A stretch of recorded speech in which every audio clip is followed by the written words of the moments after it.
Hello guys, আমি Deep and welcome back to my channel Deep exclusive. So এখন আমি এই ভিডিওর মধ্যে বেসিক্যালি কথা বলবো দুটো বিষয়কে নিয়ে। একটা এক্সক্লুসিভ আপডেট দেবো এবং প্রধান এবং কাবুলিওয়ালাকে নিয়েও কিন্তু খুবই একটা ইম্পর্টেন্ট বিষয় আমি এই ভিডিওর মধ্যে ডিসকাস করব।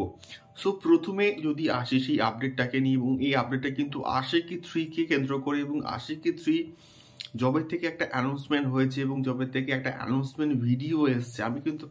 আমি কিন্তু প্রচণ্ড এক্সাইটেড ছিলাম এই কারণে জন্য এই প্রজেক্টটা প্রীতম কিন্তু মিউজিক দিচ্ছে, এই প্রজেক্টটা অনুরাগ বাসু কিন্তু ডিরেকশন দেবে এখন অব্দি যা খবর, এবং হচ্ছে কার্তিক আরিয়ান কিন্তু থাকবে মেন লিড কাস্টে। এখন অব্দি কিন্তু এটাই আপডেট ছিল, বাট ফিমেল লিডে কিন্তু অনেকের নাম কন্টিনিউয়াসলি কিন্তু ঘোরাফেরা করছিল, বাট মানে অফিসিয়াল ভাবে কিন্তু আপডেট আসেনি যে কে ফিমেল লিডে থাকতে চলেছে।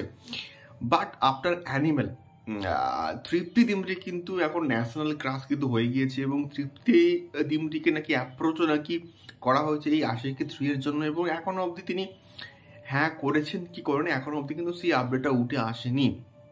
তবে এটা ভালো একটা মাস্টার স্ট্রোক হয়েছে যে আফটার অ্যানিমেল তৃপ্তি দিমরিকে নিয়ে যে আলোচনা হচ্ছে, যে মানে কন্টিনিউয়াসলি ভিডিও পোস্ট ফেসবুকে কিন্তু শেয়ার করা হচ্ছে।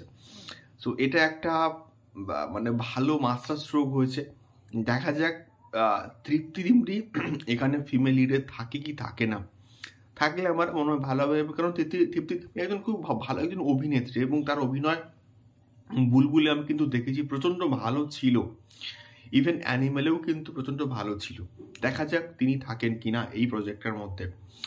দ্বিতীয়ত এই ভিডিওর মধ্যে কথা বলবো কাবুলিওয়ালাকে নিয়ে, প্রধানকে নিয়ে। কেন এই দুটো সিনেমা লং টার্মে বিজনেস করবে, মানে অনেক দিন ধরে ব্যবসা করবে কেন? প্রথমত কারণ হচ্ছে কাবুলিওয়ালা এমন একটা প্রজেক্ট যার সঙ্গে বাঙালির নস্টালজিয়া কিন্তু কানেক্টেড আছে, এবং বাঙালি নিজেদের সঙ্গে ওই যে আগেকার যে কাবুলিওয়ালা তার সঙ্গে অনেকে কম্প্যারিজন করতে কিন্তু কন্টিনিউয়াসলি আসবে। এবং এটা একটা সব থেকে বড় মেন পয়েন্ট যে আগের ছবি বিশ্বাস এবং এখনকার মিঠুন চক্রবর্তীর কে ভালো পারফরমেন্স করলো, এই জিনিসটা দেখবার জন্য কিন্তু প্রচুর মানুষ কিন্তু আসবে এই প্রজেক্টটিকে দেখবার জন্য। তার কারণ ওই প্রজেক্টটা প্রচুর মানুষ দেখেছে, এবং এটা এটা মোটামুটি কম্প্যারিজন করতে আসবে যে কেন মানে মিঠুন চক্রবর্তী এত মানে মানে প্রশংসা পাচ্ছে। এই মানে বিষয়টা জন্য কিন্তু প্রচুর মানুষ কিন্তু দেখতে আসবে, এটা একটা। এবং তার সঙ্গে সঙ্গে নস্টালজিয়া যে ব্যাপারটা কিন্তু রয়েছে এই কাবুলিওয়ালার মধ্যে, তো সব মিলিয়ে আবির এবং সৈনিক থেকে মানে মানে বেশিরভাগ মানুষ কিন্তু মিঠুন দাকেই দেখতে আসবে, এবং তার সঙ্গে সঙ্গে বাচ্চা মেয়েটি অনুমেঘা।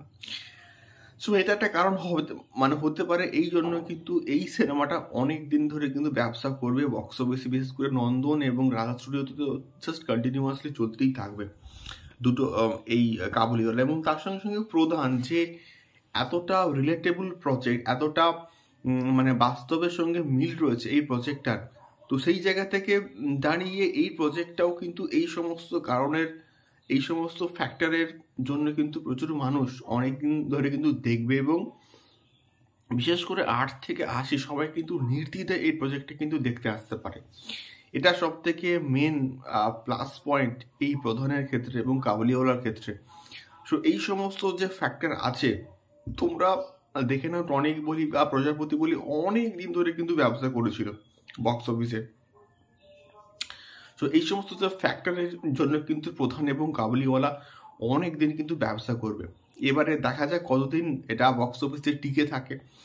তোমাদের কি মনে হয় আমাকে অবশ্যই কিন্তু কমেন্ট করে শেয়ার করতে পারো। দেখা হচ্ছে পরবর্তী ভিডিওতে। টাটা।